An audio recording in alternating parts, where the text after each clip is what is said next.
everybody. Welcome to our first live webinar by the Athena Council. It's pretty exciting. I'll first like to begin with acknowledgement to country. I'd like to recognise the elders past, present and future, emerging leaders in our community.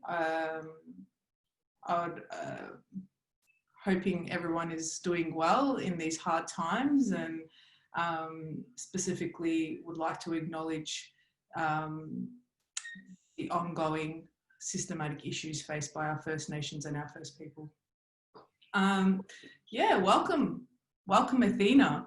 Haven't seen you for a while. Last time we caught up, it was one of these similar Zoom sessions as well.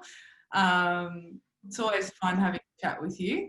And I'm pretty excited that our first live webinar we're doing with you, Athena, because I think you're one of the most awesome people that the GV has.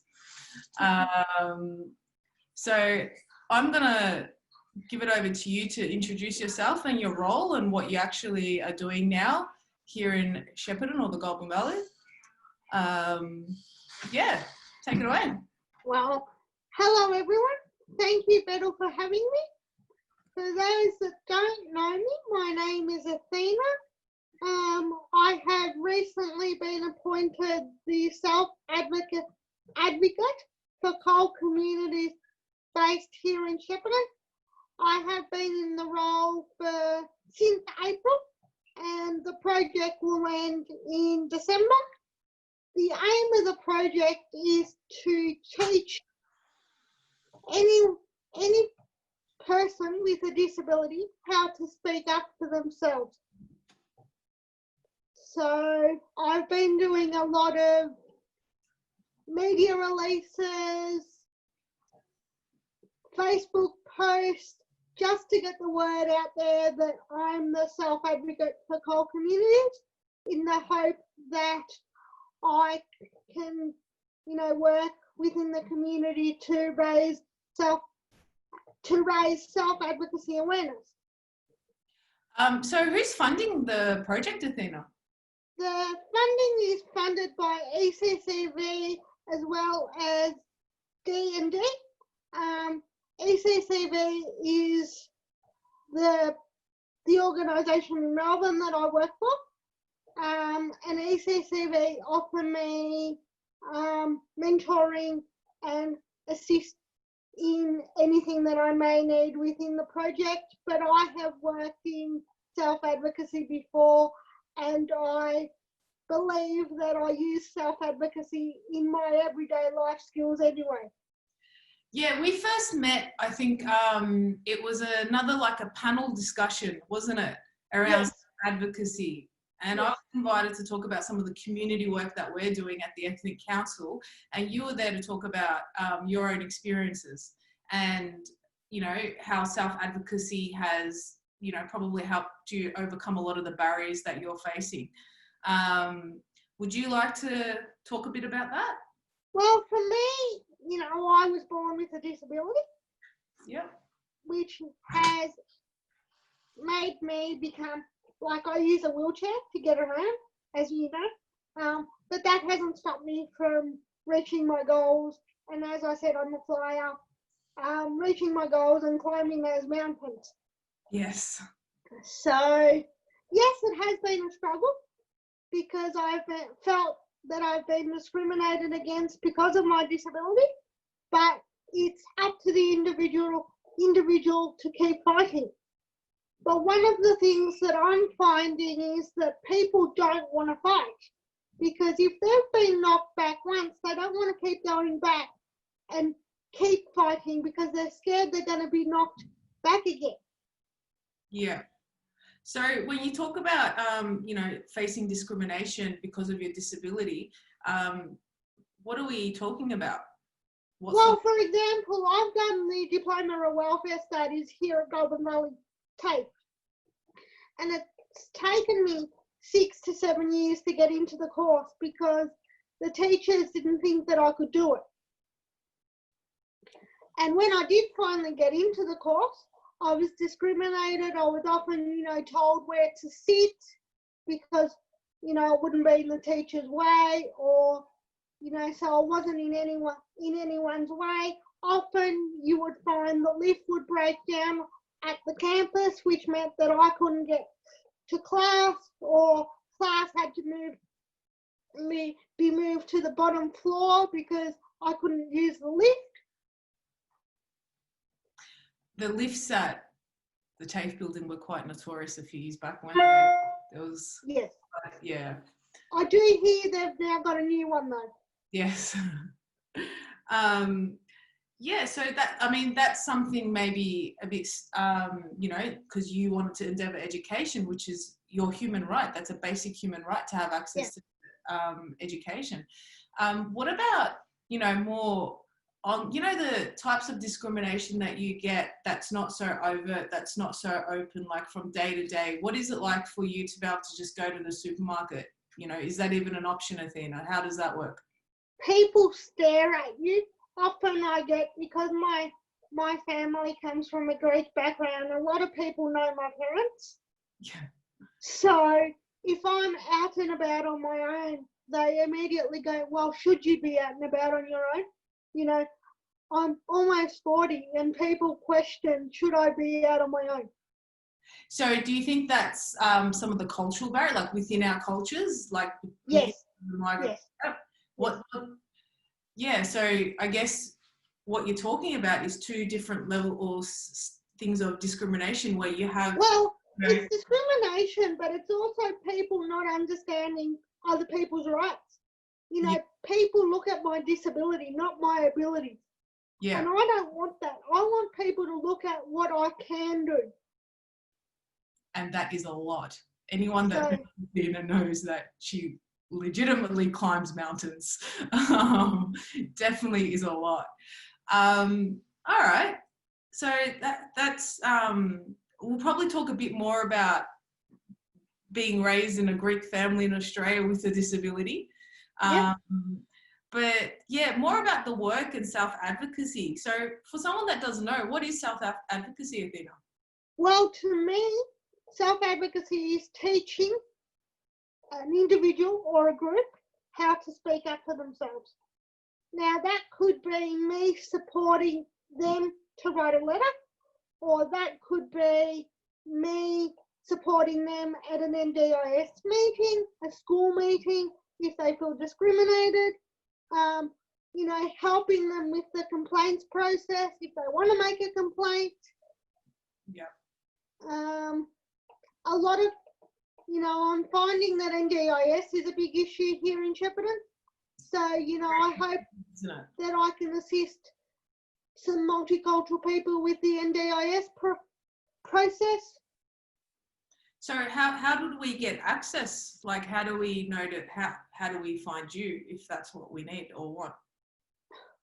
I have created a flyer for myself, or a media release, which I believe is on your website.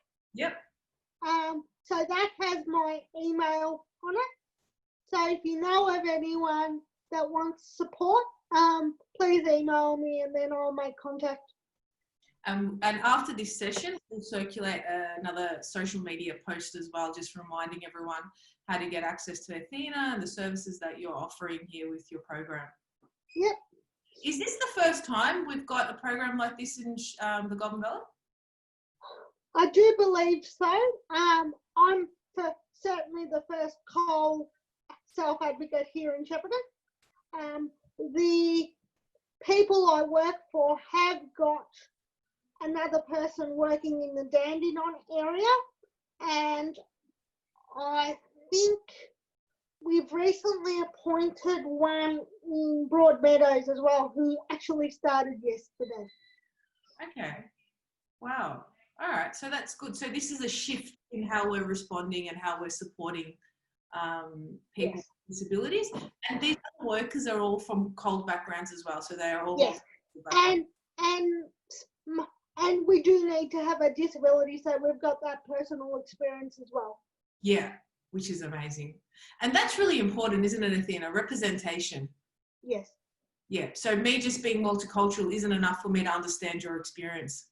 Well, you'd understand some of it because you probably have the cultural background, Yeah. but you wouldn't understand the disability side of it. Yeah. And just everyday needs and supports that. Like, for me, you know, I could be in the same room as 2-3 different people that have disabilities or that have the same disabilities as me and not realise, because each disability is different. Yeah. Yeah. So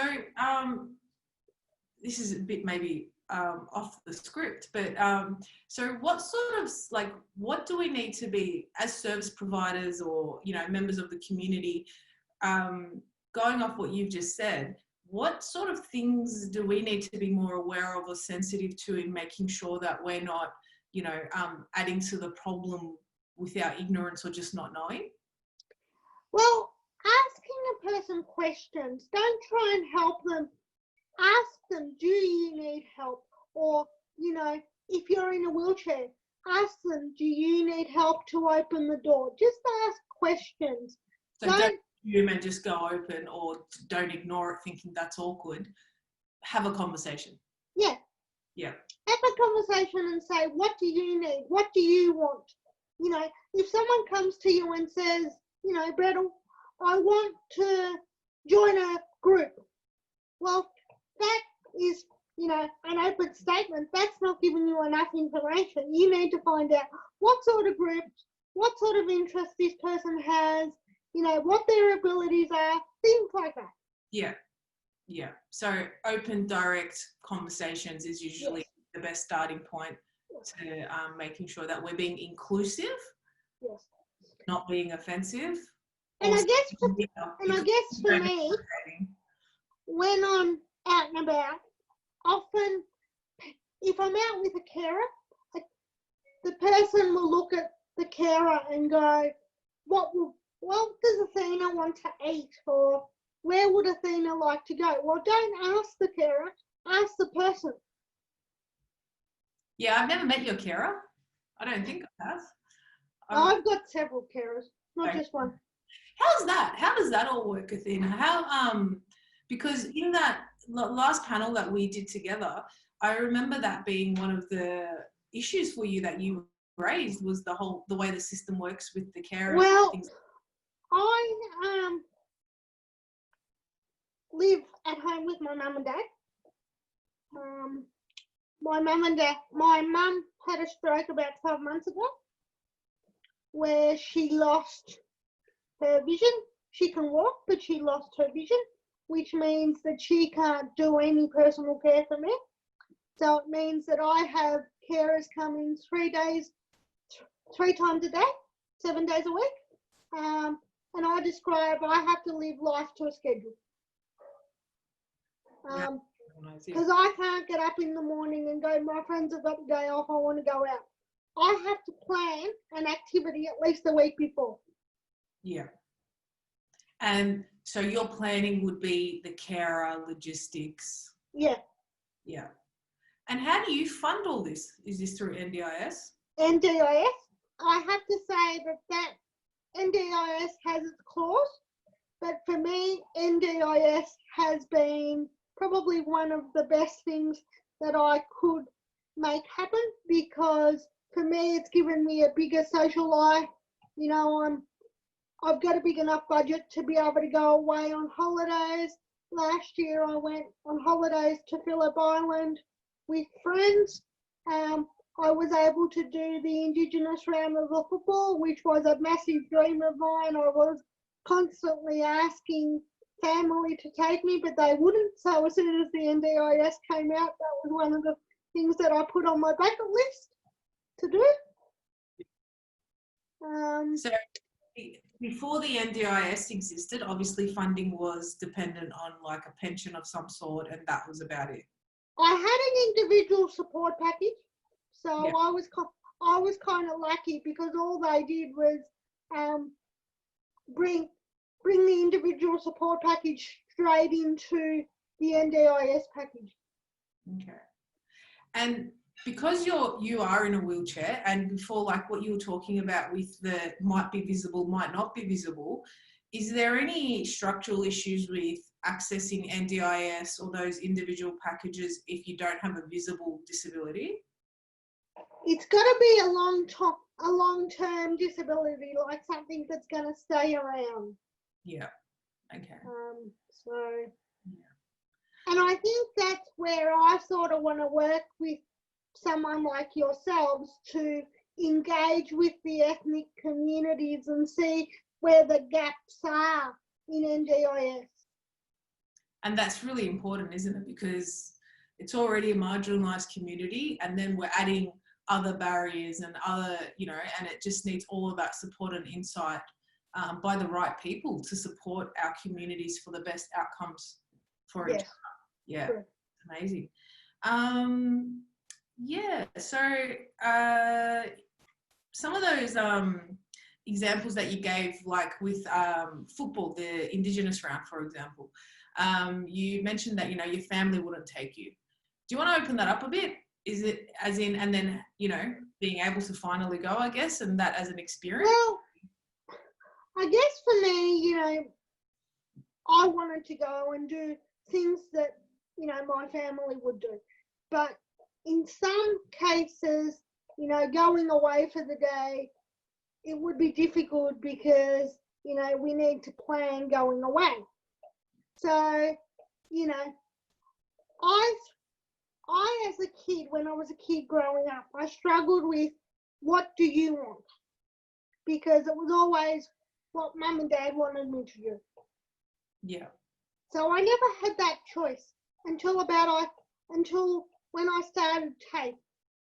The disability liaison officer took me aside one day and said, Athena, mum's not here now. Tell me what you want. So, I started to think about some of the things that I wanted and talk to people about some of the stuff that I wanted, and then spoke to my case manager about getting an individual support package, which allowed me, to go out for social activities once a fortnight. And then, just increase that when the need happened. And then when NDIS came, I sort of said to him, I want to get to the football. So, he said, okay, let's try and see and make it happen. So, I had to do research on how I'd get there, had to find a place to stay because it was a night game. So there was a lot of preparation to get to that day. There was a heap of preparation to get to that day. Yeah. And those that know me well will know that if I'm doing a countdown on Facebook, it obviously means that I'm going somewhere. Yeah. A bit more of a current situation. COVID's been pretty stressful for everyone. How does that impact you? What sort of an impact has it had on you? We already know it's a stressful time, but you're already pretty structured and scheduled and limited with where and how you get places. What does this now mean for you, Athena? Well, for me, unfortunately, I started the new role in COVID conditions, which meant my first task was to get out and go door knocking and introduce myself at every organisation that I could. Now, unfortunately, at the time I couldn't do it because we were in stage 3. So I had to do everything via email, via phone. Some organisations were happy to talk, some basically ignored me. Yeah. Because a lot of them are working from home. Yeah. But from a personal level, basically all my volunteer work, my social activities had stopped. I did go out for dinner when we got to stage 2. I did go out with a small group of friends and a carer for dinner about 2 weeks ago. So, yeah, other than that, basically all my work's been done from home. Yeah.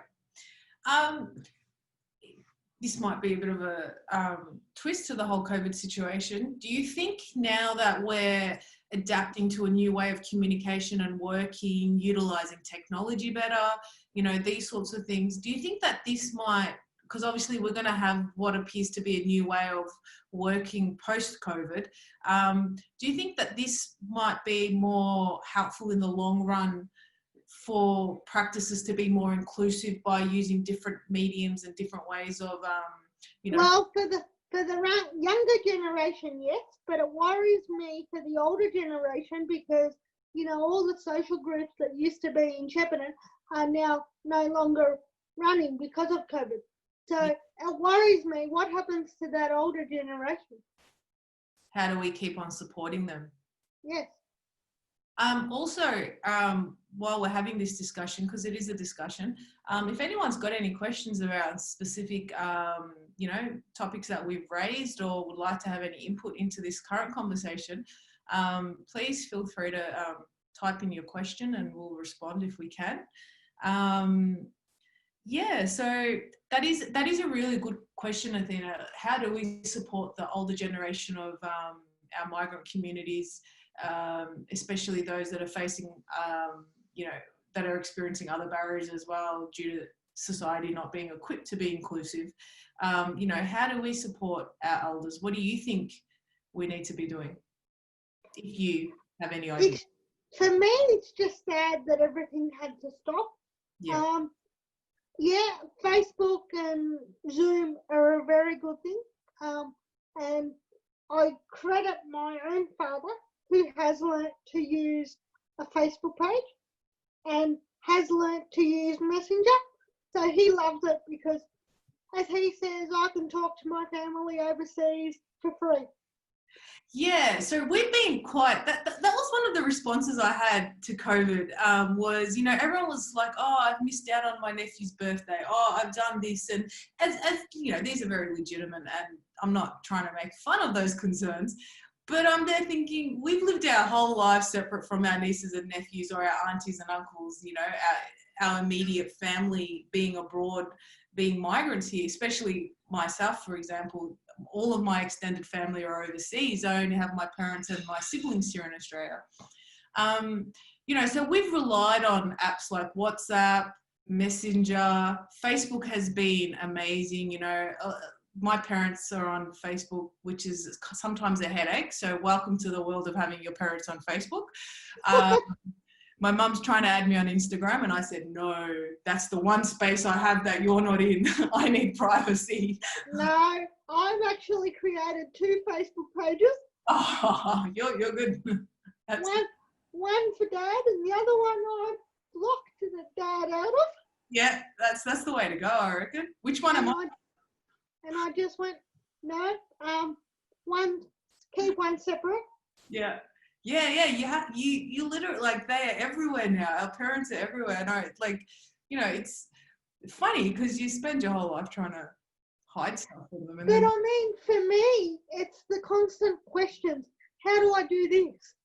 Yeah. How do I fix this? And it's a question I probably showed him yesterday, but he forgets. Yeah. Well, like when we so my parents are overseas right now. And so when we're, you know, calling through video call or something, you know, my mum will have the camera up her nose. It'll be looking the other direction. You know, the camera's not coming on and you have to constantly do that step-by-step instructions. No, mum, it's here, it's there, press that, do this, flip it around. Maybe settle it somewhere, don't put it so close up, but because she can't hear right or she can't see, you know, so she's wants it really close, which means I just get to see all of her pores on one side of her face.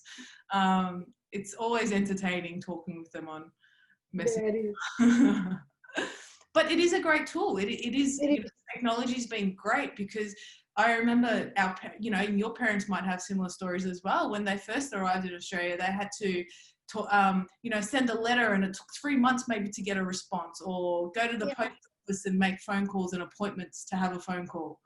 I look at going a step back and growing up in a Greek family. Yeah. I've got an older brother. Yeah. And I've been taught to share toys and, you know, play with toys. Where Yeah. if you look at the younger generation now, everyone's got an iPad, everyone's got their own phone. They don't know what sharing is. Yeah.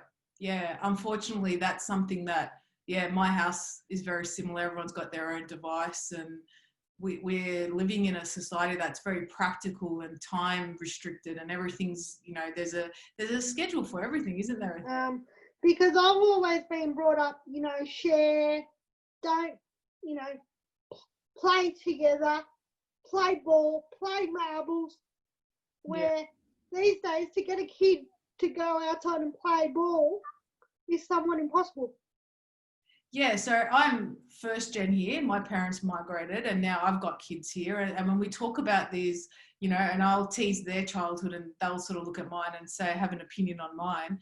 And it's interesting hearing their perspective of that.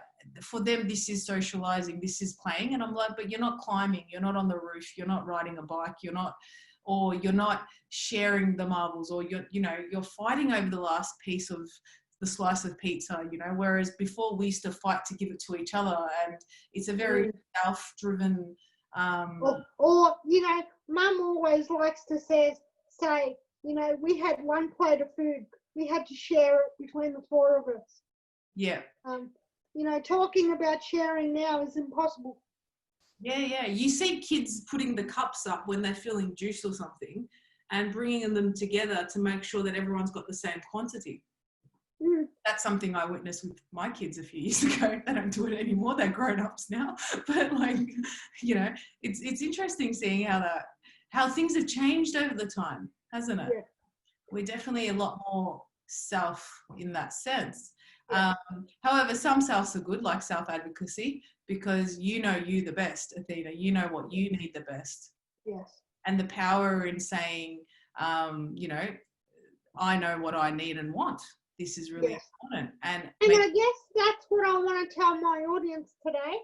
Yep. To encourage everyone to speak up for what they need and want. And the other thing that I am thankful for, I have had a few mentors in my life that, you know, have always been by my side. If I have ever felt in trouble, I could always send them a text going, you know, I'm doing this. Do you think it's a good idea? Or, you know, I'm feeling like this because of this. You know, I'm thinking to fix it this way. What's your opinion on it? Yeah. You know, so don't be afraid to ask for help if you need it. I guess that personally myself, there's only one of me. So if I can't assist the person, I will assist the person to make a referral to another agency that can assist them. Yeah. Okay. Awesome. And that's a good place to leave the conversation at, I think, with that last message that you've given. It's a very important message. So we'll also share some of those contacts and your flyer again on social media with the recording of what we just had as a conversation as well. Is there anything else you'd like to say, Athena, before we wrap this? No, have you guys got any other questions? Are there any questions on Ali, my assistant, is checking up. I don't know how to use this, by the way. They just set it up in front of me and I was like, okay, I'm just standing up. I got this. We'll just give a couple of minutes to the audience to ask if there has been any questions so far. Okay.